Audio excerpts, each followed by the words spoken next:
저기 저 허성정 거 좀 잠깐 털어봅시다. 우리 허성정은 17번째야. 정치적인 거 내가 뺐어요. 앞부분에 정치적인 게 있더라고. 그래서 내 정치적인 거는 지금 내가 이야기 안 합니다. 그래서 그 앞부분 조금 정치적인 부분은 내가 내만 보고 그냥 빼나, 여러분들이 그냥 보면 되잖아. 그러나 공개하기가 좀 그래. 난 지금도 재판 받으니까. 선거법 재판. 알겠죠?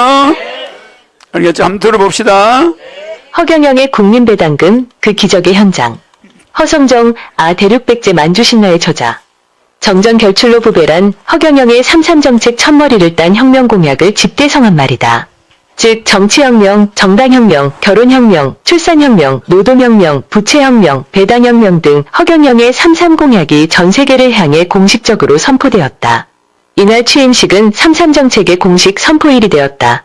취임식이 끝나자 허경영 대통령은 경제 국가 비상사태를 선포. 저것도 빼라 앞에.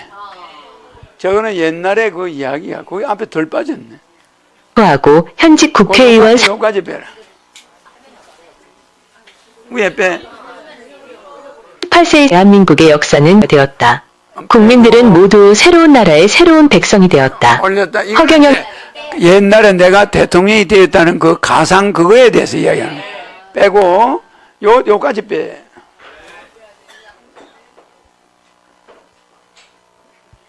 살아왔지만 2명의 아이들과 부모님을 봉양하며 살기에는 힘겨웠다. 전셋집에 살고 있는 그들은 집장만은 꿈도 꾸지 못하였다. 이제 허경영 대통령이 그것도 또 그래.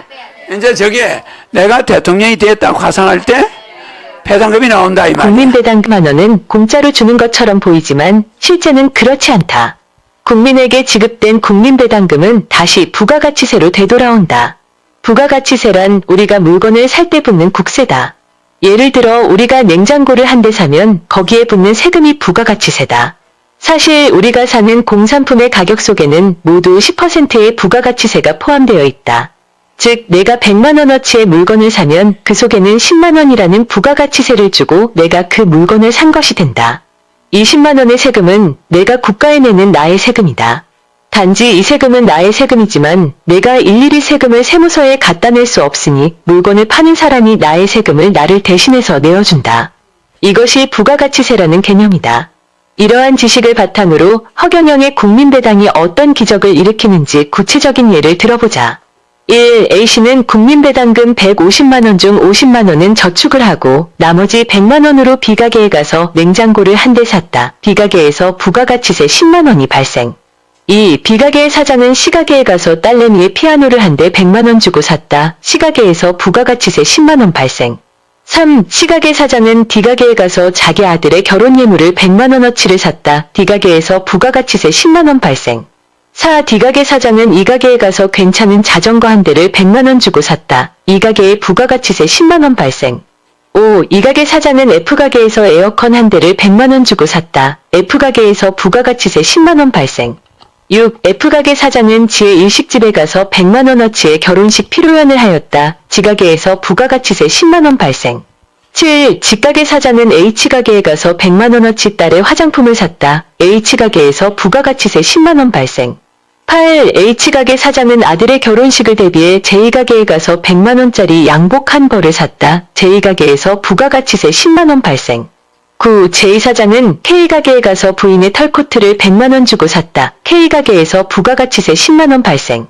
10. K가게 사장은 L가게에 가서 100만원짜리 헬스용 기계를 한 대 샀다. L가게에서 부가가치세 10만원 발생. 자 여기서 보자. 국민배당금의 기적이 일어났다. A씨의 경우 허경영 정부가 지급한 국민배당금 150만원 중 50만원은 저축을 하고 100만원을 소비생활에 썼다. 그랬더니 그 돈이 돌고 돌아 10곳의 가게를 거쳐가는 동안 합계 100만원의 부가가치세를 발생시켰다. 즉 국가가 국민에게 국민배당금으로 준 돈 100만원이 단순 소비로 끝난 줄 알았는데 알고 보니 부가가치세란 이름으로 100만원의 돈이 고스란히 거쳐 국세로 되돌아온 것이다. 내가 국민배당금으로 받은 돈 100만원을 소비한 것이 기적을 일으킨 것이다. 또 국가가 부가가치세로 거둔 세금 100만원은 100만원의 세금으로 끝난 것이 아니다. 추가로 또 다른 세금이 들어온다. 각각의 경제주체들은 연말이면 소득정산을 한다.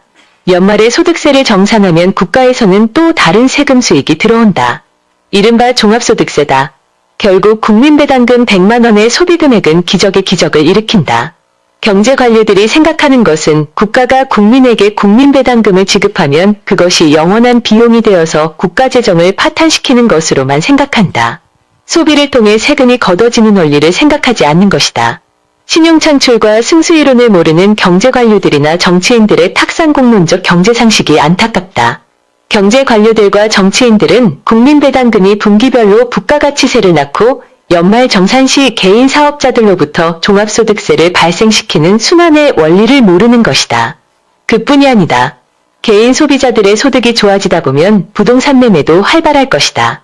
그렇다면 부동산 매매 시의 양도세, 취득세, 등록세가 또 발생한다. 동창회나 각종 계모임 등이 활발하면 경제 전반에 활력을 준다.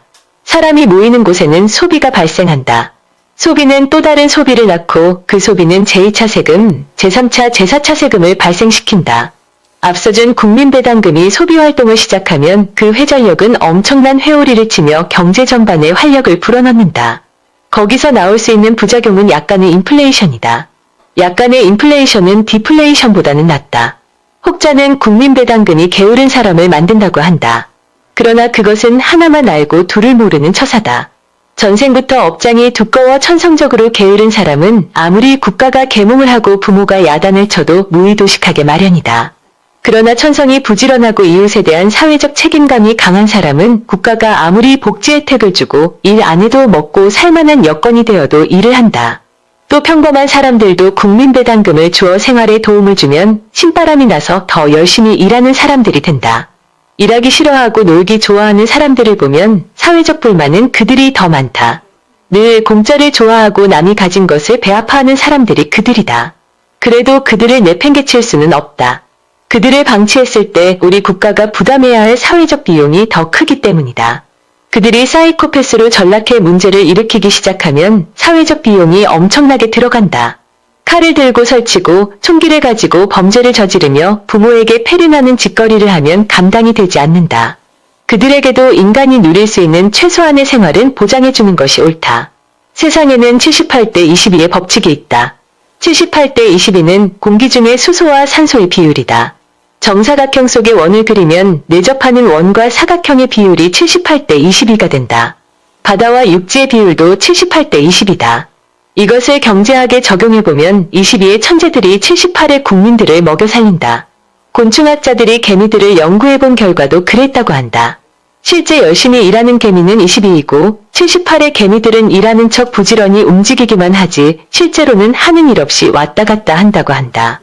놀고 먹는 사람들을 배아파하다가는 나라를 망치는 결과를 초래한다. 허경영의 국민배당금은 꼭 필요한 국민정책이다. 미래 세대는 소수의 천재들만 살아남는 세대가 된다. 부와 권력이 한 곳으로 집중되는 세대가 온다. 그때에는 평범한 사람들이 직장 잡고 살아가기 힘들 때가 온다. 78대 22의 법칙은 어쩔 수 없는 사회현상이 되고 만다. 소수의 천재인 22%를 100으로 잡고 다시 78대 22로 나누면 5%의 천재만 남는다. 5%를 100으로 놓고 다시 78대 22로 나누면 1%의 천재만 남는다. 결국 미래는 이 1%가 온 세상을 지배한다. 이미 그런 세대가 문 앞까지 왔다. 세상은 급박하게 돌아가고 있다. 부익부 빈익빈은 어쩔 수 없는 자본주의의 퇴행적 모습이다. 세상 이치는 냉정하지만 그것이 우주의 법칙 중의 하나인 것도 사실이다. 성서에도 있는 사람은 더 받아 넉넉해질 것이고 없는 자들은 가진 것마저 빼앗길 것이라는 구절이 있다. 인간은 각자의 능력과 전생이 따로 있다. 그래서 양극화나 부익부빈익빈은 어쩔 수 없는 사회현상이 되고 만다. 기술이 발달하고 과학이 발달할수록 소수의 천재들만 살아남는 사회현상은 피할 수 없는 인간의 운명이다. 바로 이 때문에 허경영의 국민배당금이 필요하다. 다음에는 국민배당금과 관련 인터넷에 떠돌아다니는 글귀 하나를 소개한다. 짧은 예화인데 상당히 시사하는 바가 크다. 촌철살인이다. 돈이란 돌고 돈이라는 정의가 맞다는 것을 보여준다. 세상의 구조는 복잡한 것 같지만 의외로 간단한데 답이 있다. 관광객으로 살아가는 마을이 있었다. 그러던 어느 날 여행객 한 사람이 숙박을 하러 왔다. 드디어 여행객 한 사람이 와서 민박집의 방을 잡았고 10만 원의 숙박료를 지불했다. 민박집 주인은 정육점으로 달려가서 고깃값 10만원을 갚았다. 정육점 주인은 세탁소로 달려가서 세탁비 10만원을 갚았다. 세탁소 주인은 맥주집으로 달려가서 맥주 외상값 10만원을 갚았다.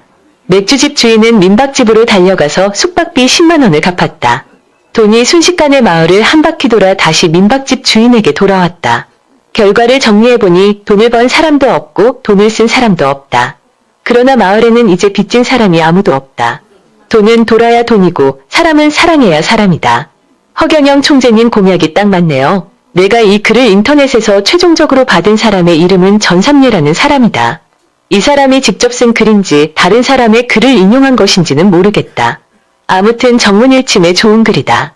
10만원의 돈이 한 마을에서 5번을 회전하자 5배의 승수효과를 만들었다.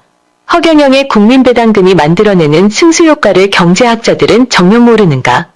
국민배당금이 돌고 돌아 부가가치세를 만들고 연말에 종합소득세까지 만들어내는 승수효과를 왜 생각하지 못하는가? 세금이 세금을 낳는 순환의 원리를 경제운영자들은 왜 모르는가? 국민배당금 100만원이나 단돈 10만원의 소비는 10배 이상의 승수효과를 발휘할 수 있다. 국가가 부채 탕감용으로 국민들에게 1억씩을 주면 대한민국 경제가 얼마나 더 활성화되겠는가? 머리 나쁜 경제관료들은 허경영의 강연을 듣고 지혜를 배우기 바란다. 단돈 몇십만 원이 아쉽고 단돈 몇백만 원에 울고 웃는 것이 우리 서민들의 삶이다. 내 돈 아니라고 마음대로 예산이나 펑펑 써고 세금으로 해외여행 다니고 도대체 뭐하는 사람들이 공무원들이고 지방의원들이고 국회의원들인가? 정신 차리고 허경영의 강연을 들을 일이다. 허경영의 강연 중에 1억 주면 그냥 받아요? 라는 멋진 말이 있었다. 이 카피를 다음에 응용해보자. 국민배당금 주면 그냥 받아요? 허경영 찍어 그냥 대통령 만들어요. 2023년 12월 1일 북향 99배 하옵고 허경영 우주에너지 제품은 역시 본자랜드지.